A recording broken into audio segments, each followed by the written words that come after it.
Welcome back to Mazhathulli creations. ഈ channel നിങ്ങൾ ആദ്യമായിട്ടാണ് കാണുന്നതെങ്കിൽ സബ്സ്ക്രൈബ് ചെയ്യാൻ മറക്കല്ലേ. ജീവനെ കാണാൻ വീണ എത്തിയിരിക്കുന്നുണ്ട്. ജീവൻ വീണയോട് ചോദിക്കുന്നു എന്തായി ജാമ്യത്തിന്റെ കാര്യമെന്ന്. അറേഞ്ച് ചെയ്തിട്ടുണ്ട് അഡ്വക്കേറ്റ് രാമമൂർത്തി. പണം അറേഞ്ച് ചെയ്യാൻ ജീവൻ പറഞ്ഞ 2 പേരെയും പോയി കണ്ടു. ഒരാൾ തന്നു, മറ്റൊരാൾ നെക്സ്റ്റ് വീക്കിൽ തരാമെന്ന് പറഞ്ഞു. ഇത് കേട്ട് ജീവൻ പറയുന്നു, വീണ എന്നെ ശിക്ഷിക്കുകയോ ശിക്ഷിക്കാതിരിക്കുകയോ ചെയ്യട്ടെ, എനിക്ക് ജാമ്യം കിട്ടണം. ഒരു 2 ദിവസം ആയാലും കുഴപ്പമില്ല, അതിനുള്ളിൽ ഞാൻ ചെയ്യാനുള്ളതൊക്കെ ചെയ്തിരിക്കും. കൊല്ലാനുള്ളവരെ ഞാൻ കൊന്നിരിക്കും. അത് കഴിഞ്ഞ് ജയിലോ കോടതിയോ അത് പിന്നെ എനിക്ക് പ്രശ്നമില്ല, അത് അഡ്വക്കേറ്റ് പറഞ്ഞു. വിചാരണ തുടങ്ങുമ്പോൾ പ്രോസിക്യൂഷന്റെ ഭാഗത്ത് നിന്ന് ജീവന്റെ വീട്ടിലേക്ക് കോള് പോകാൻ സാധ്യതയുണ്ട്. അവരാരെങ്കിലും വന്ന് ജീവനെതിരെ മൊഴി കൊടുത്താൽ പ്രശ്നമാകും, പ്രത്യേകിച്ച് നിത്യ എന്ന് വീണ പറയുമ്പോൾ ജീവൻ പറയുന്നു, നിത്യ വരത്തില്ല, ഒരിക്കലും വരില്ല. പക്ഷേ പേടിക്കേണ്ടത് അമ്മയാണ്. ഇത്രയും കാലം എന്നെ തടഞ്ഞത് അമ്മയാണ്. തടസ്സമായിട്ട് അമ്മ ഇല്ലായിരുന്നെങ്കിൽ ജീവൻ നിത്യന് ജീവിച്ചിരിക്കില്ലായിരുന്നു. ഇത് കേട്ട് വീണ പറയുന്നു, ആ കാര്യത്തിൽ ജീവൻ പറഞ്ഞത് മുഴുവനും ഞാൻ അംഗീകരിച്ച് തരില്ല. നിത്യയെ കൊല്ലാൻ നിങ്ങൾക്ക് എന്തൊക്കെ മാർഗം ഉണ്ടായിരുന്നു? എല്ലാം നിങ്ങളുടെ അമ്മയുടെ മുന്നിൽ വെച്ച് ചെയ്യുമ്പോഴാണ് അവർ തടസ്സമായി നിൽക്കുന്നത്. അപ്പോൾ ചെറിയൊരു സെന്റിമെന്റ്സ് നിത്യയോട് ബാക്കി കിടക്കുന്നുണ്ടായിരുന്നു. എൻ്റെ സെന്റിമെന്റ്സ്? എന്നെ ചതിച്ചവളാണ് അവള്, ഇപ്പോഴും ചതിച്ചുകൊണ്ടിരിക്കുന്നതാണ് എന്ന് ജീവൻ. ഞാൻ പറയാനുള്ളത് പറഞ്ഞു. ജീവന്റെ സ്ഥാനത്ത് ഞാനായിരുന്നെങ്കിൽ എന്ന് വീണ പറയുമ്പോൾ കലിയോടെ ജീവൻ ചോദിക്കുന്നു, നീ എന്ത് ചെയ്യും? നിനക്കുണ്ടായിരുന്നല്ലോ കുറെ ശത്രുക്കൾ, നിന്റെ അച്ഛനും ഹരിയും, എന്നിട്ട് അവിടെ എന്താ സംഭവിച്ചത്? നിന്നെ എടുത്ത് വെളിയിൽ കളഞ്ഞില്ലേ അവര്? ഏതെങ്കിലും രീതിയിൽ നിനക്ക് പ്രതികരിക്കാൻ സാധിച്ചോ? ഹരിക്കും നിന്റെ അച്ഛനും നീ എന്തെങ്കിലും രീതിയിൽ ടെൻഷൻ ഉണ്ടാക്കിയോ? ഇത് കേട്ട് വീണ പറയുന്നു, എന്നാര് പറഞ്ഞു? ജന്മം പോലും തള്ളി പറഞ്ഞാണ് എന്നെ പുറത്താക്കിയത്. ആ മനുഷ്യനോടുള്ള പക എനിക്ക് തീരില്ല. പിന്നെ ഹരിയോട് വീണയ്ക്ക് എന്താ ചെയ്യാൻ സാധിക്കുന്നത് എന്ന് ഇന്ന് അവരറിയാൻ പോകുന്നതേ ഉള്ളൂ. അതെന്താണെന്ന് ജീവൻ ചോദിക്കുമ്പോൾ വീണ പറയുന്നുണ്ട്, ജീവൻ പുറത്തിറങ്ങേണ്ടതും ജീവന് ചെയ്തു തീർക്കേണ്ടതും എന്റെയും കൂടി ആവശ്യമാണ്. അതുപോലെ തന്നെ എൻ്റെ അച്ഛൻ്റെയും ഹരിയുടെയും തകർച്ച, അതും എനിക്ക് കാണണം. പിന്നീട് കാണിക്കുന്നത് കല്യാണി ഫുട്ബോൾ കളിച്ചുകൊണ്ടിരിക്കുന്ന മുറ്റത്ത് നിന്ന്. അവിടേക്ക് പോലീസ് ജീപ്പ് വരുന്നുണ്ട്. പോലീസിനെ കണ്ടപാടെ അച്ഛാ പോലീസ് എന്ന് പറഞ്ഞ് ബോൾ കളഞ്ഞ് അകത്തേക്ക് ഓടി അച്ഛൻ്റെ അരികിലേക്ക് ഓടിയെത്തിയിരിക്കുകയാണ് കല്യാണി. എന്താ സാറേ എന്ന് ടെൻഷനോടെ അവർ ചോദിക്കുന്നുണ്ട്. പോലീസ് അകത്തേക്ക് വന്നു. വീണ ഒരു കംപ്ലൈന്റ് തന്നിട്ടുണ്ട്, അതിനെക്കുറിച്ച് അറിയാനാണ് ഞാൻ വന്നതെന്ന് പോലീസ്. വീണ ഒരു പരാതി തന്നിട്ടുണ്ട്, വീണയ്ക്ക് അവളുടെ കുഞ്ഞിനെ വിട്ടുകിട്ടണമെന്ന്. അപ്പോൾ ഹരി കല്യാണിയെ ചേർത്ത് പിടിക്കുന്നു. സാറേ എന്ത് വന്നാലും കുഞ്ഞിനെ ഞങ്ങൾ വിട്ടു തരില്ല, അവൾക്ക് കുഞ്ഞിനോട് ഒരു സ്നേഹമില്ല സാറേ, ഇത് ഞങ്ങളെ തോൽപ്പിക്കാൻ വേണ്ടി മാത്രമാണ്. എന്തായാലും കുഞ്ഞു വീണയുടേതല്ലേ എന്ന് പോലീസ് ചോദിക്കുമ്പോൾ 2 പേർക്കും മറുപടിയില്ല. കല്യാണിയുടെ അകത്തേക്ക് ചെല്ലാൻ ഹരി പറയുന്നു. ഹരി പറയാൻ തുടങ്ങുമ്പോൾ പോലീസ് പറയുന്നു, കാര്യങ്ങൾ വ്യക്തമായിട്ട് വീണ ഞങ്ങളോട് പറഞ്ഞിരുന്നു, ഞങ്ങൾക്ക് ഈ കാര്യത്തിൽ വൈകാരികത പറ്റില്ലല്ലോ, നിയമം അനുശാസിക്കുന്നതല്ലേ ചെയ്യാൻ സാധിക്കൂ. നാളെ നിങ്ങൾ 2 പേരും കുഞ്ഞിനെയും കൊണ്ട് സ്റ്റേഷനിലേക്ക് വരണം. വീണയെ ഞാൻ വിളിപ്പിച്ചിട്ടുണ്ട്, അവിടെ വെച്ചൊരു തീരുമാനത്തിലെത്തണം. എന്ത് തീരുമാനം എടുക്കാനാണ് സാറേ? ഞങ്ങൾ എന്തായാലും കുഞ്ഞിനെ വിട്ടു തരില്ല എന്ന് അമ്മാവൻ പറയുമ്പോൾ പോലീസ് പറയുന്നു, ദേ നിങ്ങളോട് വാശി പിടിക്കേണ്ട കാര്യം എനിക്കില്ല. മിസ്റ്റർ ഹരിക്ക് കാര്യങ്ങൾ മനസ്സിലായിട്ടുണ്ടെന്ന് എനിക്ക് തോന്നുന്നു. കുഞ്ഞിന്റെ അമ്മ വീണയാണ്, അതുകൊണ്ട് തന്നെ നിങ്ങൾ 3 പേരിൽ ഒരാൾക്ക് കുഞ്ഞിന്റെ അവകാശമുണ്ട്, അത് വീണയ്ക്ക് മാത്രമേ ഉള്ളൂ. നാളെ രാവിലെ ഒരു 11 മണിക്ക് സ്റ്റേഷനിൽ എത്തിയേക്കണം എന്ന് പറഞ്ഞ് ആ പോലീസ് പോകാൻ തുടങ്ങുമ്പോൾ അമ്മാവൻ അദ്ദേഹത്തോട് പറയുന്നു, സാറേ ഞാൻ എന്തെങ്കിലും പറഞ്ഞു പോയിട്ടുണ്ടെങ്കിൽ എന്നോട് ക്ഷമിക്കണം സാറേ, അത് വേറൊന്നും കൊണ്ടല്ല, കുഞ്ഞിനോടുള്ള സ്നേഹം കൊണ്ടാണ്. കുഞ്ഞിനെ അവള് പ്രസവിച്ചതാണ്, പക്ഷെ ആ നിമിഷം മുതൽ കുഞ്ഞിനെ അവള് നോക്കിയിട്ട് പോലുമില്ല. എന്തിനെ പാല് പോലും കൊടുത്തിട്ടില്ല.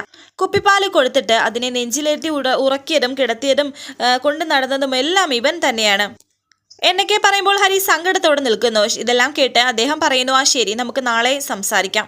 അങ്ങനെ ഇപ്പോൾ അവർ പോകുമ്പോൾ അമ്മാവനാണെങ്കിൽ ആകെ വല്ലാത്തൊരു അവസ്ഥയിൽ ഇരിക്കുന്നുണ്ട്. ഈ നശിച്ചവളെ കൊണ്ട് എന്ന് പറഞ്ഞ് നിരാശയോടെ ഇരിക്കുമ്പോൾ കല്യാണി ഓടിയെത്തി ഹരിയെ കെട്ടിപ്പിടിക്കുന്നു.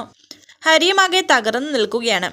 ആദ്യം പോയതുപോലെ ഞാനും പോവേണ്ടി വരുമോ അച്ഛാ എന്ന് കല്യാണി ചോദിക്കുമ്പോൾ ഹരി പറയുന്നു, എന്തിന്? നാളെ അവർ ചെല്ലാനല്ലേ പറഞ്ഞിട്ടുള്ളൂ, അത് സംസാരിക്കാൻ വേണ്ടിയിട്ടാണ്, വേറൊന്നിനുമല്ല. അമ്മാവൻ കല്യാണിയോട് പറയുന്നു, മോളെ അച്ഛനും അപ്പൂപ്പനും ജീവനോടെ ഇരിക്കുമ്പോൾ മോളെ ഞങ്ങൾ വിട്ടുകൊടുക്കൂടാ, എനിക്ക് അച്ഛൻ്റെ കൂടെ നിന്നാൽ മതി, എനിക്ക് എൻ്റെ അച്ഛന് മതി എന്ന് പറഞ്ഞ് കല്യാണി ഹരിയെ കെട്ടിപ്പിടിക്കുന്നു. നിന്റെ അമ്മ വാശി തീർക്കട്ടെ, നാളെ നമ്മൾ പോകുമ്പോൾ എന്തെങ്കിലും ഒരു മാർഗമുണ്ടാകുമെന്ന് ഹരി. വെറുതെ ഓരോന്ന് പറഞ്ഞ് കുഞ്ഞിനെ വിഷമിപ്പിക്കേണ്ട, നമുക്ക് എന്തെങ്കിലും ഒരു മാർഗമുണ്ടാക്കാം എന്ന് അമ്മാവനും പറയുന്നു. നീ കുഞ്ഞിനെയും കൊണ്ട് അകത്തേക്ക് ചെല്ലാനും പറയുന്നുണ്ട്. അങ്ങനെ ഹരി കല്യാണിയുമായി അകത്തേക്ക് പോകുന്നു. പിന്നീട് നിത്യയെ കാണിക്കുന്നുണ്ട്. നിത്യയാണെങ്കിൽ ആദ്യം പോയതിന്റെ സങ്കടത്തിലും. ഈ സമയത്ത് ഹരിവന്ന് നിത്യയോട് കാര്യങ്ങൾ പറയുന്നു. 2 പേർക്കും ഒരേ സങ്കടം. എന്താ മാർഗമെന്ന് നിത്യ ചോദിക്കുമ്പോൾ ഹരി പറയുന്നു, അമ്മാവൻ അങ്ങനെ ചോദിച്ചപ്പോൾ ഞാൻ പറഞ്ഞു എന്നേ ഉള്ളൂ, എന്താ മാർഗമെന്ന് എനിക്കും അറിയില്ല. നാളെ പോലീസ് സ്റ്റേഷനിൽ വീണ ജയിച്ചാൽ കല്യാണി അവൾ കൊണ്ടുപോകും. വിട്ടുകൊടുക്കാൻ ഹരിക്ക് കഴിയുമോ എന്ന് നിത്യ. ജ്യോതി എങ്ങനെയാ തന്നെ തോൽപ്പിച്ചത്? പ്രസവിച്ചതിന്റെ അവകാശം പറഞ്ഞല്ലേ. എഴുത്തിലും വായനയിലും പ്രസവിച്ചതിന് വലിയ വിലയാണ്.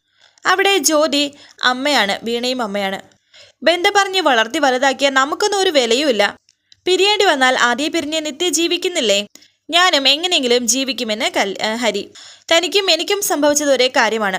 താൻ പൊയ്ക്കോളൂ, ഞാൻ പോവാണ് എന്ന് ഹരി പറയുമ്പോൾ നിത്യ പറയുന്നു, ഹരി തനിക്ക് കരയണമെങ്കിൽ കരഞ്ഞോളൂ, എന്റെ മുന്നിൽ നാണക്കേട് തോന്നേണ്ട കാര്യമില്ല. ആണുങ്ങളെ കരുത്തന്മാരല്ലേ, കരയാൻ പാടുണ്ടോ? ഇനിയിപ്പോൾ നാളെ പോലീസ് സ്റ്റേഷൻ വരെ പോകുന്നത് വരെ ഉള്ളൂ സമയം. കല്യാണിയാണെങ്കിൽ നൂറ് ചോദ്യങ്ങൾ എന്നോട് ചോദിച്ചുകൊണ്ടിരിക്കുകയാണ്. അതിനൊക്കെ മറുപടി പറയാന്ന് വെച്ചാൽ കുറച്ച് ബുദ്ധിമുട്ടാണ്. ഒരു പക്ഷേ അവളെ നോക്കുന്ന ഒരു അമ്മയായിരുന്നെങ്കിൽ, അവളെ സ്നേഹിക്കുന്ന ഒരു അമ്മയായിരുന്നെങ്കിൽ ഞാൻ സമ്മതിച്ചു പോയേനെ. പക്ഷേ ഇത് നമ്മളവരെ കൈപിടിച്ച് നടത്തുമ്പോൾ ചിലപ്പോൾ നമ്മൾ കരുതും അവർ അനാഥരാണെന്ന്. ശരിക്കും നമ്മളാണ് അനാഥർ എന്ന് പറഞ്ഞ് സങ്കടത്തോടെ ഹരി അകത്തേക്ക് പോകുമ്പോൾ ഇത് കണ്ട് വിഷമത്തോടെ നിത്യയും നിൽക്കുന്നുണ്ട്. തുടർന്ന് ആദ്യയെ കാണിക്കുന്നു. ആദ്യയാണെങ്കിൽ ഭക്ഷണം കഴിക്കാതെ അവിടെ ആ ഡൈനിങ് ടേബിളിൽ ഇരിക്കുന്നുണ്ട് ഒറ്റയ്ക്ക്. അവിടേക്ക് ദമയന്തി വന്നു.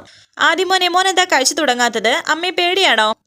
അമ്മയുടെ ചക്കര കുട്ടനല്ലേ, പെട്ടെന്ന് കഴിച്ച് വലുതാവണ്ടേ നമുക്ക്? എന്നിട്ട് അച്ഛൻ്റെ ഒപ്പം വളർന്ന് അച്ഛൻ്റെ തോളിൽ കൈയിട്ട് അച്ഛൻ്റെ ഒപ്പം നടക്കണ്ടേ എന്നൊക്കെ ദമയന്തി പറയുന്നു. അവിടേക്ക് ജോലി വരുന്നുണ്ട്. മോൻ ഇതൊക്കെ തന്നെയാണോ സ്ഥിരമായി കഴിക്കാറെന്ന് ചോദിക്കുന്നു. അങ്ങനെ പ്രത്യേകിച്ച് ശീലങ്ങളൊന്നുമില്ല എന്ന് ജോലി പറയുമ്പോൾ ദേഷ്യത്തോടെ ആദ്യം പറയുന്നു, നിത്യാമ്മ തന്നാൽ ഞാൻ എന്തും കഴിക്കുമെന്ന്. നിത്യാമ്മ ഇവിടെ ഇല്ലെന്ന് ദേഷ്യത്തോടെ പറയുന്നുണ്ട് ദമയന്തിയും. എന്നിട്ട് പിന്നെ ആ ദേഷ്യം അടക്കി ദമയന്തി പറയുന്നു, മോൻ എന്താണ് ഇഷ്ടമെന്ന് പറഞ്ഞാൽ ജ്യോതിയോട് പറയേ, അല്ലെങ്കിൽ അമ്മൂമ്മയോട് പറയേ, അല്ലെങ്കിൽ അച്ഛൻ്റെയും അമ്മയുടെയും കൂടെ പുറത്തു പോയി കഴിക്കും. ജ്യോതി അകത്തേക്ക് പോകുമ്പോൾ ദമയന്തി പറയുന്നുണ്ട്, ആദികുട്ടനോട് അമ്മമ്മയ്ക്ക് ഇഷ്ടം തന്നെയാണ് കേട്ടോ, പറഞ്ഞാൽ അനുസരിക്കണം. അനുസരിക്കാത്ത കുട്ടികളെ അമ്മൂമ്മയ്ക്ക് ഇഷ്ടമല്ല. അമ്മൂമ്മ വെറുതെ പറഞ്ഞതാ, മോൻ ഇവിടെ ഒരു ബുദ്ധിമുട്ടും ഉണ്ടാകില്ല, മോൻ കഴിക്കുമെന്ന് പറയുന്നു. എന്നാൽ ആദ്യം കഴിക്കാതെ ഇരിക്കുന്നുണ്ട്. ജ്യോതിയുടെ അരികിലേക്ക് പോവുകയാണ് ദമയന്തി. ജ്യോതി വിളിക്കുന്നു. കൊച്ചിന്റെ വായിന്നാണെങ്കിലും ഈ നിത്യാമ്മ എന്നുള്ള പറച്ചിലെ എനിക്കത്ര രസിക്കുന്നില്ല. പറഞ്ഞിട്ട് കാര്യമില്ല, അമ്മയായിട്ട് ജീവിക്കാത്തോണ്ടാ മറ്റുള്ളവരെ ഈ സ്ഥാനം ഏറ്റെടുത്തത്. പറഞ്ഞു മാറ്റിയെടുക്കാൻ നോക്കും മോനെ എന്ന് ദമയന്തി പറഞ്ഞിട്ട് അവിടെ നിന്ന് പോകുന്നു. ജ്യോതി ആദിയുടെ അരികിലേക്ക് വന്നു. ആദ്യ മോൻ കഴിക്കുകയും മോൻ കഴിച്ചില്ലെങ്കിൽ എന്നെയാണ് അച്ഛമ്മ വഴക്ക് പറയുന്നത് എന്ന് ജ്യോതി പറയുന്നുണ്ട്. കഴിക്കടാ കഴിക്കുകയെന്നൊക്കെ സ്നേഹത്തോടെ ജ്യോതി പറയുമ്പോൾ ആദ്യ ഭക്ഷണം കഴിക്കുന്നുണ്ട്. അത് കണ്ട് ജ്യോതിയും പുഞ്ചിരിയോടെ നിൽക്കുന്നു. തുടർന്ന് നിത്യയെ കാണിക്കുന്നുണ്ട്. നിത്യ വെള്ളം എടുക്കാൻ തുടങ്ങുകയായിരുന്നു ടാബ്ലറ്റ് കഴിക്കാനായിട്ട്. എന്നാൽ വെള്ളം ഇല്ല ആ ജഗ്ഗിൽ. വെള്ളം എടുക്കാനായി പോകുമ്പോൾ ഇന്ന നിത്യാമ്മ എന്ന് പറഞ്ഞ് കല്യാണി വെള്ളവുമായിട്ട് അവിടേക്ക് വന്നു. അതെങ്ങനെയാണ് മോക്ക് മനസ്സിലായതെന്ന് ചോദിക്കുമ്പോൾ നിത്യാമ്മ ഗുളിക എടുക്കുന്നത് ഞാൻ കണ്ടു എന്നെ കല്യാണി. അപ്പോൾ കുറെ നേരമായി വന്നിട്ടെന്ന് ചോദിക്കുന്നു. ഇല്ല, ഇപ്പോൾ വന്നേ ഉള്ളൂ എന്ന് പറഞ്ഞ് വെള്ളം കൊടുക്കുകയാണ് കല്യാണി നിത്യയ്ക്ക്. ഇന്നെന്താ ഇങ്ങോട്ടേക്ക് ഇറങ്ങാന്ന് വെച്ചത് എന്ന് നിത്യ ചോദിക്കുമ്പോൾ കല്യാണി പറയുന്നുണ്ട്, അച്ഛൻ എന്നോട് പറഞ്ഞിട്ടുണ്ട് നിത്യാമ്മയെ എപ്പോഴും നിത്യാമ്മയെ നോക്കണമെന്ന്, നിത്യാമ്മയെ ഭക്ഷണം കഴിപ്പിക്കണം, മരുന്ന് കഴിപ്പിക്കണം എന്നൊക്കെ. പക്ഷേ നിത്യാമ്മ കരയുമെന്ന് വിചാരിച്ചിട്ടാണ് ഞാൻ വരാതിരുന്നത്. അത് സാരമില്ല കല്യാണി മോളെ. ഇപ്പോൾ നിത്യാമ്മ കരയുന്നുണ്ടോ? ഇല്ലല്ലോ എന്ന് നിത്യ. ആദ്യം പോയ പോലെ ഞാൻ പോയാൽ നിത്യാമ്മയ്ക്ക് വിഷമാകുമോ എന്ന് കല്യാണി ചോദിക്കുമ്പോൾ നിത്യ പറയുന്നുണ്ട്, അതെങ്ങനെയാ മോള് പോകുന്നത്? കല്യാണി ഇപ്പോഴും അച്ഛൻ്റെ കൂടെ ഉണ്ടാവുമല്ലോ. എനിക്കറിയാം, പോലീസുകാർ വന്നത് മുതൽ അച്ഛനും അപ്പൂപ്പനൊക്കെ വിഷമത്തിലാണ്. അവരെന്നെ പിടിച്ചോണ്ട് പോവുമോ എന്ന് കല്യാണി ടെൻഷനോടെ ചോദിക്കുന്നു. അങ്ങനെ പിടിച്ചോണ്ട് പോകാൻ പറ്റുമോ? അതിനൊന്നും പോലീസുകാർക്ക് അധികാരമില്ല. അവരച്ഛനെ വിളിച്ച കാര്യം ചോദിക്കും. എന്നിട്ട് അച്ഛൻ്റെ കൂടെ തന്നെ കല്യാണി മോളെ വിടുകയും ചെയ്യുമെന്ന് പറയുന്നു. ഉറപ്പല്ലേ? നിത്യാമ്മയെ ആദ്യം വിളിച്ചിരുന്നോ എന്ന് കല്യാണി. ഇല്ല എന്ന് നിത്യ പറയുമ്പോൾ അതെന്താ വിളിക്കാതിരുന്നതെന്ന് ചോദിക്കുന്നു.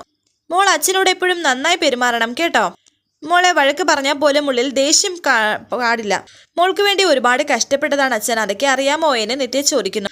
എല്ലാ കുട്ടികൾക്കും ഈ ഒരു ഭാഗ്യം ഉണ്ടാകില്ല എന്നൊക്കെ നിത്യ പറയുമ്പോൾ കല്യാണി നിത്യയുടെ അരികിലേക്ക് ചേർന്നിരുന്നിട്ട് പറയുന്നു, എനിക്ക് അറിയാം നിത്യാമ്മയെ, ഞാൻ എവിടേക്കും ഓടിപ്പോവില്ല. ആരെങ്കിലും എന്നെ പിടിച്ചോണ്ട് പോയാൽ അവിടെ നിന്ന് ഓടി ഞാൻ അച്ഛൻ്റെ അരികിലേക്ക് എത്തും. നിത്യാമ്മ നന്നായി ഭക്ഷണം കഴിക്കണം, ഗുളിക കഴിക്കണം. ആദിയില്ലാത്തതുകൊണ്ട് നിത്യാമ്മയുടെ കാര്യം നോക്കാൻ ഞാനേ ഉള്ളൂ എന്ന് കല്യാണി. നിത്യാമ്മയുടെ